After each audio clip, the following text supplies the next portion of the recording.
Hey everyone, Dave here. It's going to be a story of how we got this white oak project we're doing. Started with the white oak stair treads. My brother, he works for a flooring company, and they were doing the hardwood flooring in the house, and he hasn't done anything that's like floating stair treads, and he asked me to give him a quote on this job. So we started there. So yeah, we got the stair tread job, and the railing guy was complaining to the homeowner that he didn't want to do the railing for him unless he got the stair treads as well. So the homeowner came back to my brother and asked him, "Can your brother also do the railings?" I never have done railings for anybody else, but I can make them. So I told him I'd make them, and then I'd hired one of my friends who also does finish carpentry, and I hired him to do the railing. And we installed the stair treads. He did the railings. Well, we had a bunch of problems with the railing. The installers is they had in-floor heating through the whole house. So what the problem was, the 2x4s they used to hold all the concrete in where it wasn't secured properly.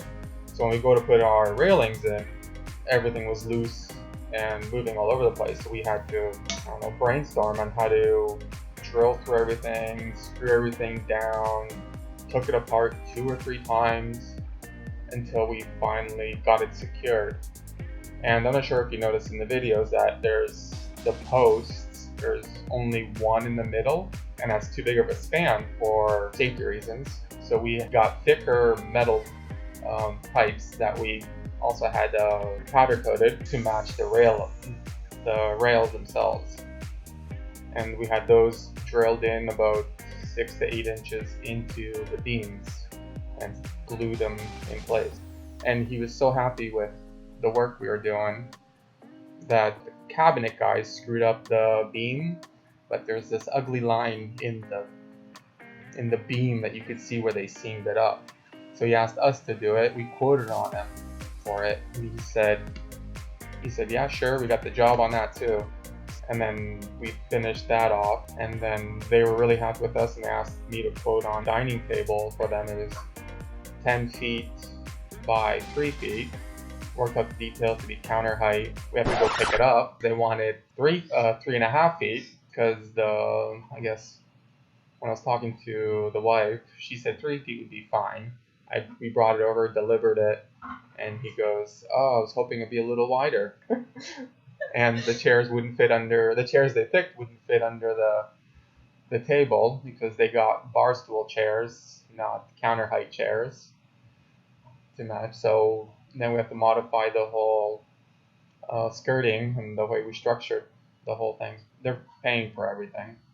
But yeah, that's how one job turned from just a simple, 17 floating 4-inch thick stair treads to a railing, a beam, a table, side tables, mantle too, yeah. mantle. They want us also to quote on his whole office, which is not a little office, Massive. and their kids' study, and their whole entertainment center, which is also 12 feet long. That's huge. Well, it has to hold an 80-inch TV. Okay, so that's how one job turned into multiple jobs. Yeah, never try to strong arm your clients. At least I don't. I try to help them out as much as I can, and you end up winning in the end. That's how I see it. Yeah, so if you guys like this form, you can give me a like or a comment of what maybe I missed or details. Questions, yeah, anything. Hit the subscribe button and let me know if you like this format. Turn on notifications. Okay, well, we'll see you guys later.